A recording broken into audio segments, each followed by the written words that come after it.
Saludos.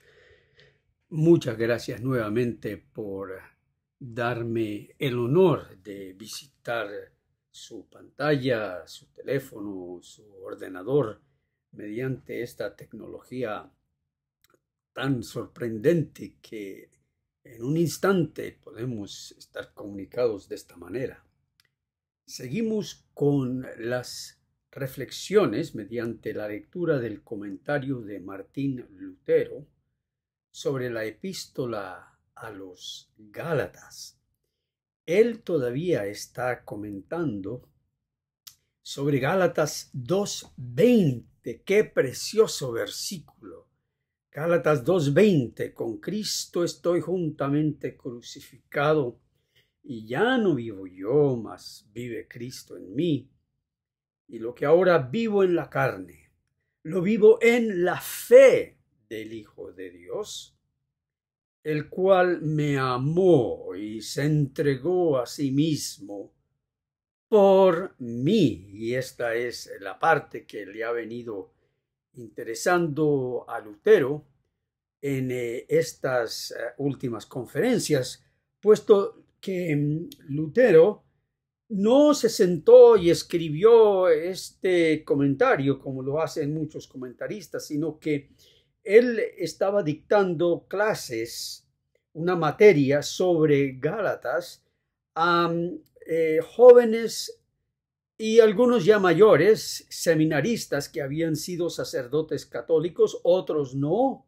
Otros sencillamente se habían interesado en el Evangelio y habían sentido el llamado de Dios para prepararse al ministerio, y entonces el mismo seminario de Wittenberg, donde antes se había enseñado la doctrina de Roma, ahora era el lugar donde Lutero preparaba a los seminaristas.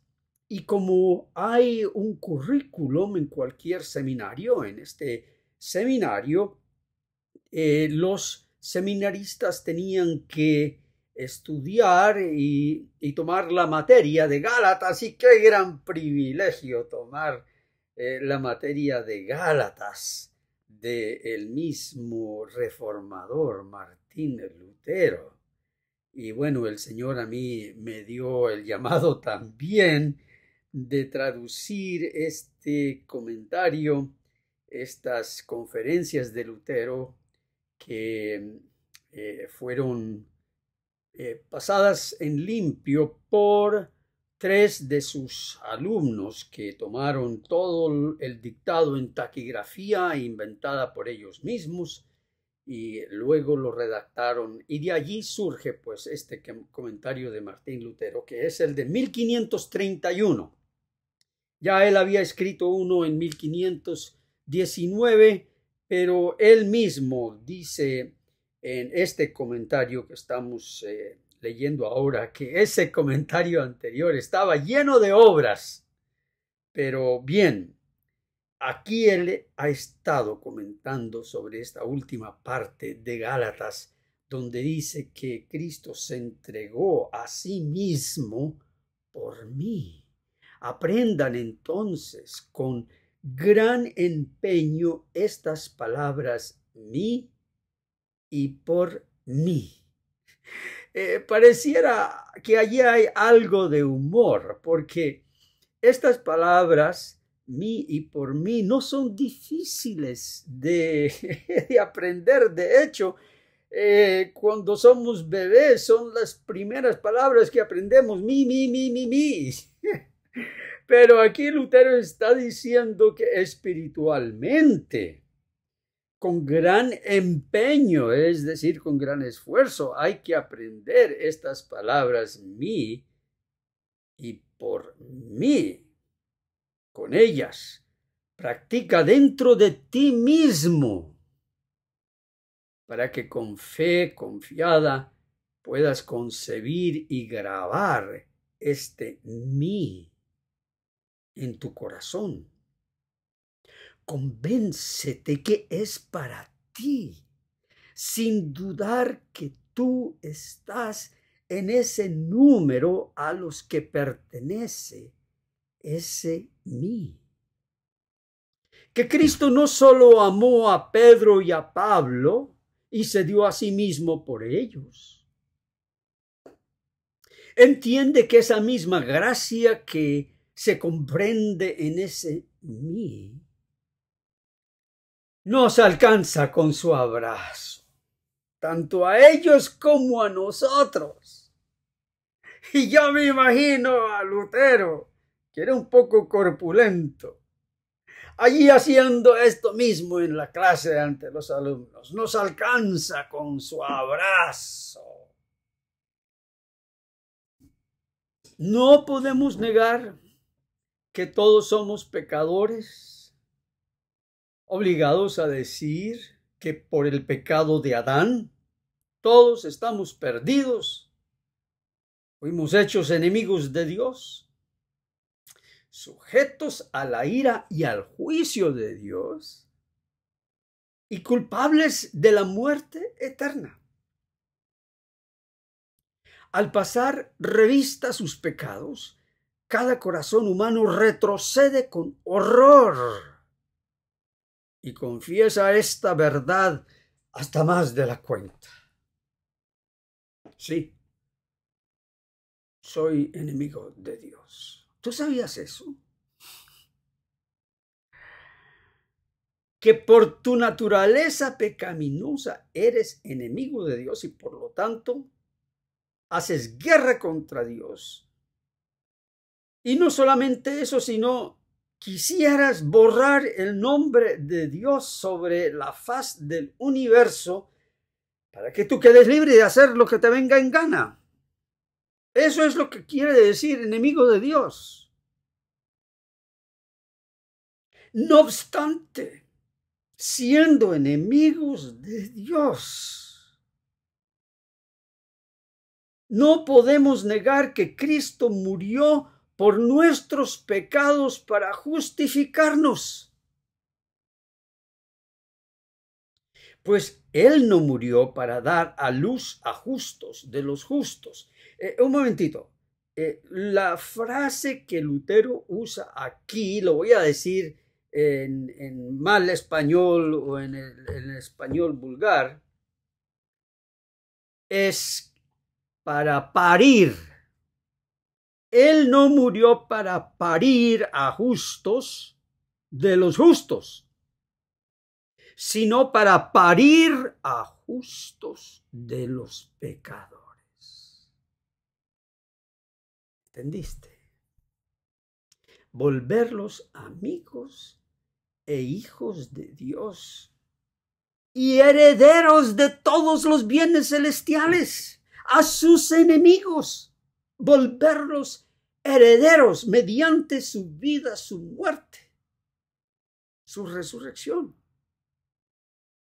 ¿Cómo puede existir más gracia que esa? ¿Cómo puedes tú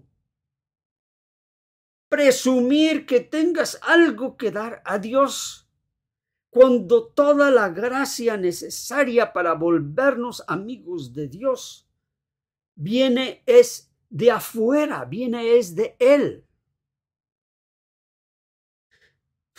Si fuera de nosotros, quedaríamos por siempre enemigos de Dios. Por tanto, cuando confieso que soy pecador por cuenta de Adán, ¿por qué también no debo decir que soy justo por la justicia de Cristo? ¿Cuánto quisiera yo que se predicara esto de los púlpitos? Pero los líderes de la iglesia, los pastores y los dirigentes administradores le tienen miedo a decir esto. ¿Por qué no también debo decir que soy justo por la justicia de Cristo? No por mi justicia, no por mis buenas obras, ni siquiera por mis buenas intenciones, porque cada buena intención es nulificada por un montón de malas, especialmente cuando escucho que Él me amó y se entregó a sí mismo por mí. En esto se apoyaba firmemente el corazón de Pablo. Por tanto, Pablo nos pudo decir plenamente convencido, y eso es lo que le falta a la predicación de muchos púlpitos, un pleno convencimiento. Como que juegan por ahí, que sí, que no, que casi, pero no le conceden al creyente pleno convencimiento. Lo llevan al borde de la gracia y lo dejan allí.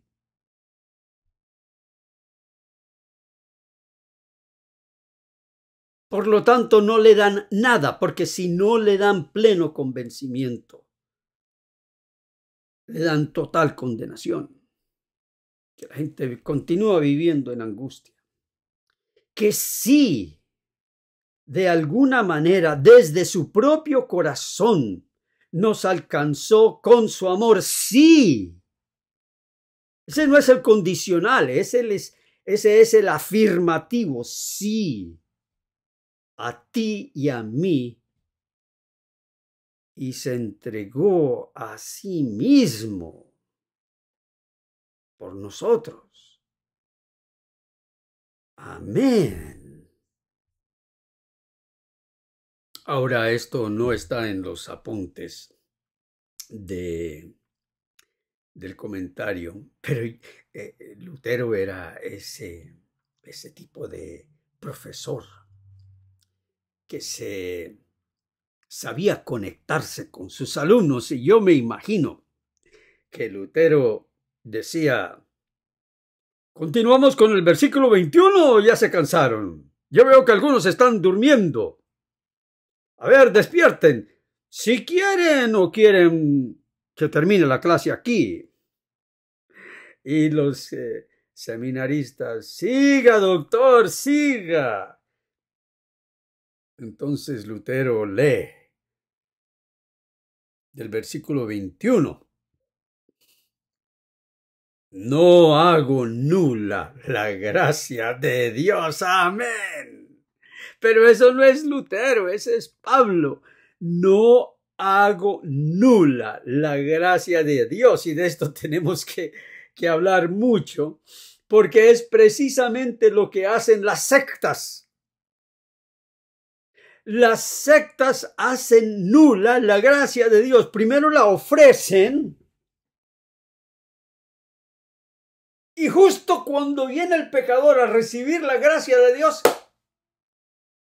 se la quitan, le hacen nula. No, pero tienes que hacer esto. No, pero tienes que hacer lo otro.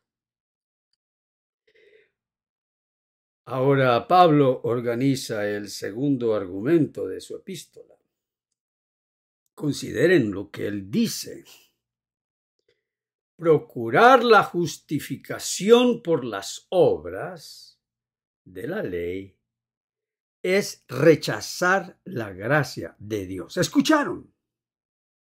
Porque esto es lo que se predica en muchos púlpitos, de sábado a sábado o hasta de domingo en domingo. Por eso los sabáticos o sabatistas no tienen piedra que echarles a los dominicales, ni los dominicales a los sabatistas.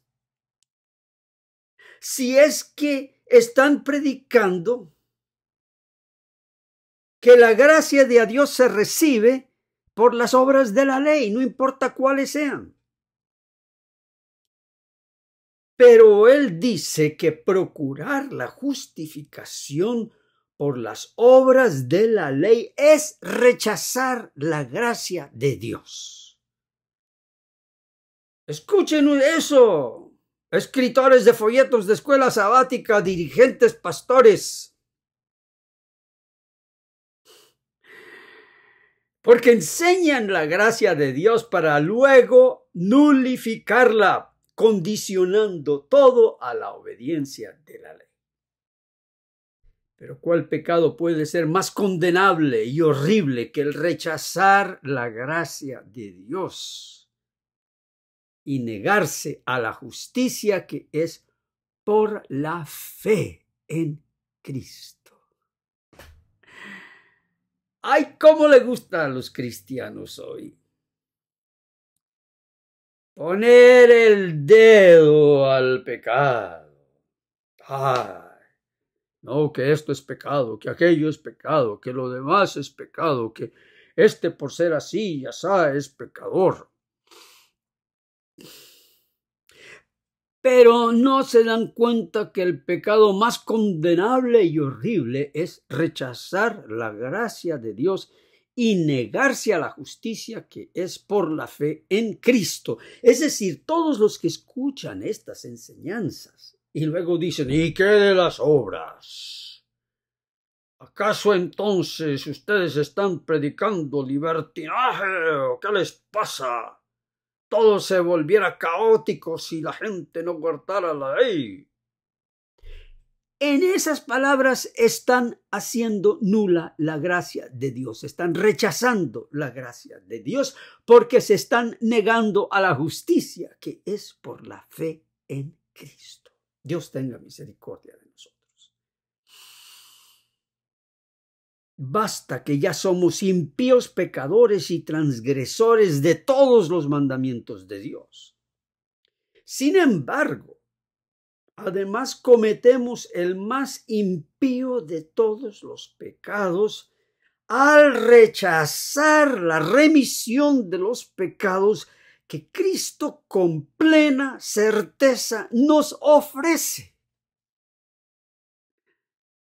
Y vuelvo aquí a los comentarios que me han puesto algunos hermanos, que no saben, de veras, no saben, ni es bueno saber con certeza, ni es bueno confiar en que uno tiene el perdón de los pecados. Y por ahí citan a Elena de White, que nadie diga que es salvo.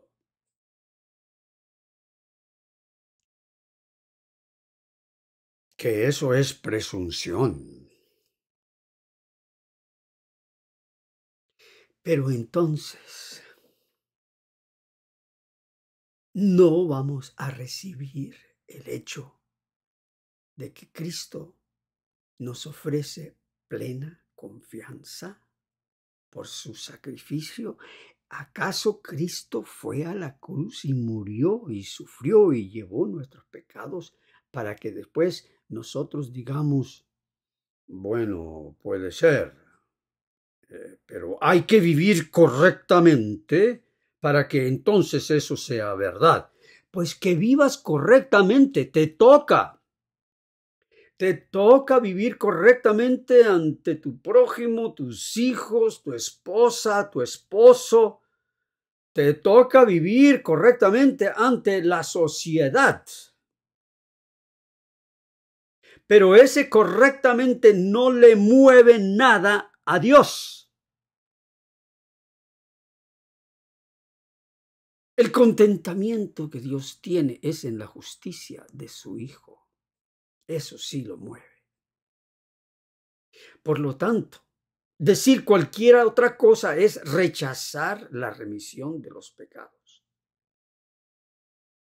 que Cristo con plena certeza nos ofrece. No hay palabras para decir lo horrible que es esta blasfemia. No hay pecado que Pablo y los otros apóstoles detestaban tanto como el desprecio de la gracia que Cristo nos concede. Pero por supuesto, no hay pecado más común. ¿Se dan cuenta? Esta es la razón por la que Pablo, más que todos, nos amonesta contra el anticristo, pues éste desprecia la gracia de Dios y rechaza el beneficio de nuestro sumo sacerdote, quien se ha ofrecido en sacrificio por nuestros pecados. Fíjense que aquí, que Lutero, conociendo muy bien el papado y toda su enseñanza, no le pone el nombre de papado aquí al anticristo, sino a cualquiera que desprecia la gracia de Dios y rechaza el beneficio de nuestro sumo sacerdote. Y es lo que hacen muchas sectas. Rechazan la gracia de Dios. Pero uno los escucha hablar de la gracia de Dios y pareciera que la están regalando. Pero dijo el Señor Jesús, por sus frutos los conoceréis. ¿Y cuáles son los frutos? Que luego añaden condición tras condición y amenaza tras amenaza. Negar a Cristo de esta manera, ¿acaso no es escupir su rostro, pisotearlo y tomar su lugar? ¿Acaso no es igual a decir yo mismo me justificaré y salvaré? ¿De qué manera? Mediante las misas, los peregrinajes, las indulgencias, la observancia de ciertos reglamentos y cosas semejantes. Ponle a cosas semejantes la observancia del sábado, la dieta vegetariana y cualquier otra cantidad de reglamentos y exigencias. Ponle también allí hablar en lenguas, caerte de bruças en el piso, sacudiéndote, porque los carismáticos hacen eso. De hecho, eso sucedía en el tiempo de Elena White y ella misma pasaba por estas experiencias, no más que se ha guardado en secreto esas experiencias, pero están registrados en periódicos públicos. En otras ocasiones tal vez yo les pudiera mostrar dibujos que hicieron testigos y luego, como no había cámaras, colocaron esos dibujos en los periódicos de aquel tiempo. Gente arrastrándose, dándose el beso santo en esas reuniones, el ósculo santo, entre personas que eran casadas con otras, pero no, era porque el Espíritu de Dios estaba allí.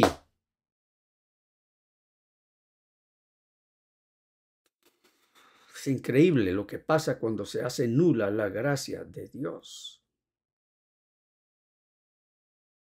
Yo hice un estudio de Guillermo Miller, el que predicó las profecías sobre la segunda venida de Cristo. Y bueno, sus predicaciones fueron refinadas con respecto a la fecha del presunto regreso.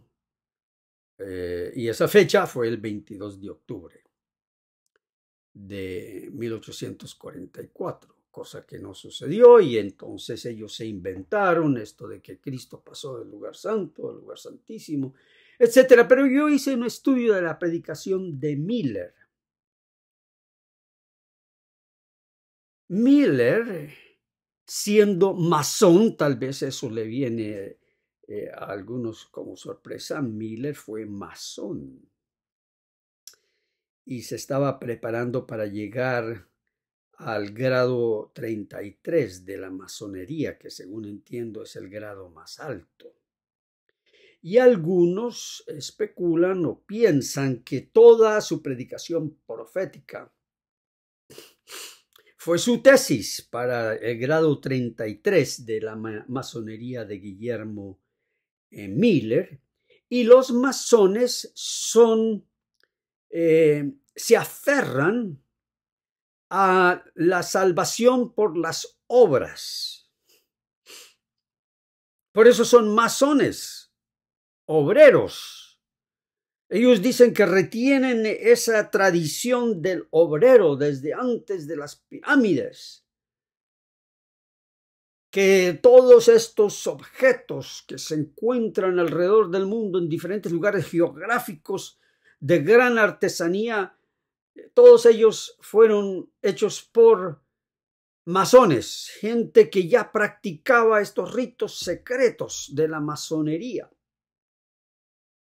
Y la masonería tiene por delante derrocar la fe. Y en el estudio que yo hice de Miller, yo buscaba dónde Miller predicaba y enseñaba y ofrecía la sangre de Cristo para el perdón de los pecados. Y Miller en ningún lugar predica sobre la salvación por la fe. Todo lo que predicaba era profecía y letra y fechas y números tomados de Daniel y Apocalipsis y los mandamientos. Sarah Miller. Eso está ahí en Cosas Semejantes. Miller predicaba la segunda venida de Cristo y el que no estuviera listo se perdería. Eso es masonería.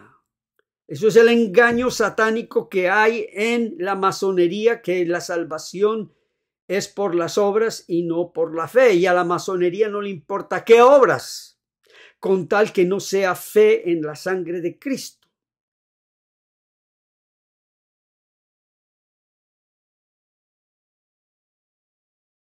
Entonces, de esta manera vemos la altivez con la que el anticristo se ha levantado contra y sobre Dios, tomando el lugar de Cristo, rechazando la gracia de Dios y negando la fe. Pues esta es su doctrina. La fe de nada vale, dice él, a menos que esté unida a las obras. Eso se predica desde púlpitos adventistas. Lutero dice, ese es el anticristo, porque también él se está refiriendo al papado, porque eso es lo que enseña el papado.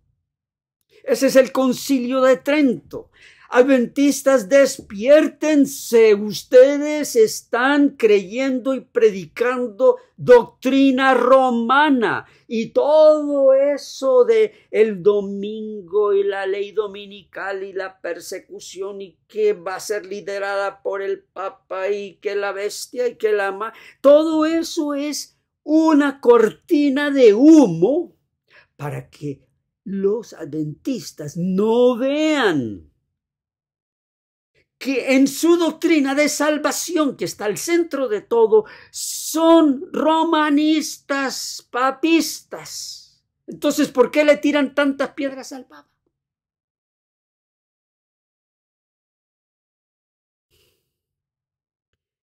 Y por medio de esta falsa y detestable doctrina, el anticristo ha desfigurado, oscurecido y totalmente enterrado los beneficios de Cristo. En lugar de la gracia de Cristo y su reino, él ha establecido la doctrina de las obras y el reino de las ceremonias. Y también digo yo, ¿no? ¿Cómo le gusta a los adventistas las ceremonias? Y eso que antes comience el culto, tienen que todos marchar a la plataforma con la Biblia debajo del brazo. Y si no, marchan desde atrás para ser vistos de los hombres. Y luego se levanta el uno y el otro y anuncia y el himno. ¿Y quién va a anunciar el himno número tal? Y todo se hace con ceremonia, con gran ceremonia. Así que no es solamente el papado, se visten con sus togas y sus cosas. Ha confirmado su reino con meras necedades. Cristo es el único que puede reinar en la conciencia. Por eso el anticristo ha puesto a todo el mundo a marchar en dirección opuesta a Cristo, apremiando a todos a dirigirse derechito al infierno y eterna condenación. Eso es lo que ha hecho el anticristo. Y no es solamente el papado, es todo aquel que predica esta doctrina. La fe de nada vale, a menos que esté unida a las obras. Esa es la doctrina del adventismo y esa es la doctrina del Vaticano hasta el día de hoy. Así que nadie se deje echar tierra en los ojos con todo ese montaje de la ley dominical que ya viene y la ley dominical nacional y el presidente que va a emitir este decreto y aquello, como lo hacen todos estos predicadores adventistas que sacan plata a la gente, predicando esas necedades. Y lo que están haciendo, dice Lutero, es que están marchando y le indican a la gente a marchar en dirección opuesta a Cristo. Por tanto, podemos comprender lo que es rechazar y rehusar la gracia de Dios a fin de buscar la justicia de la ley. Ahora, ¿a quién se le ha ocurrido que la guarda de la ley es lo mismo que rechazar la gracia? Pero lo es. Entonces estamos pecando si guardamos la ley. Ni Dios lo permita, pero despreciamos la gracia cuando guardamos la ley a fin de justificarnos mediante su observancia. Y no se me cansen, por favor, que voy a llegar solamente hasta acá. Porque yo sé que esto es un ejercicio no solamente emocional, sino también mental. Despreciamos la gracia cuando guardamos la ley a fin de justificarnos mediante su observancia. La ley es buena, santa y provechosa, pero no justifica. ¿Qué parte de eso no entendemos? El que guarda la ley para ser justificado, para impresionar a Dios, pensando que en algo está colaborando para satisfacer la ley de Dios. El que guarda la ley para ser justificado rechaza la gracia, niega a Cristo, desprecia su sacrificio y no será salvo por ese inestimable precio, el precio de la sangre de Cristo. Ese fulano seguirá porfiando que puede procurar el perdón de sus pecados mediante la justicia de la ley y merece la gracia mediante su propia justicia. Sí, porfiando, insistiendo cabezudamente. Como hay muchos hermanos adventistas y dirigentes testigos de Jehová, mormones, etcétera, que porfían en lo mismo. Eso no es nada más que blasfemia y desprecio a la gracia de Dios. Esto es fuerte, no le quito nada a eso, esto es fuerte. Pudiera haber a alguien tan diabólico que desprecie la gracia y la misericordia de Dios. Sí, sí lo hay. Y el que le pone peros a la gracia de Dios es diabólico. Eso es del diablo, porque el diablo detesta la gracia de Dios, porque es lo único que puede salvar al pecador. El diablo prefiere verte atado en las obras que por un instante tener fe en la gracia de Cristo. No obstante, eso es lo que hace todo el mundo. Pero ellos no lo ven así. Tan solo piensan que rinden alto servicio y homenaje a Dios. Bien, mis queridos, gracias por prestar atención. Cuando yo veo un video que es un poquito largo, no digo que, bueno, lo voy a escuchar todo de una sola vez, sino que lo voy a escuchar en partecitas y seguramente ustedes lo harán así. Pero seguiremos con ahora el versículo 21. Porque si la justicia viene por medio de la ley, entonces Cristo murió en vano y esa lectura la dejamos para un video próximo. Dios les bendiga y recuerden, tus pecados, aunque sean muchos, han sido perdonados. Alabado y glorificado sea el nombre del Señor Jesús, ahora y para siempre. Amén.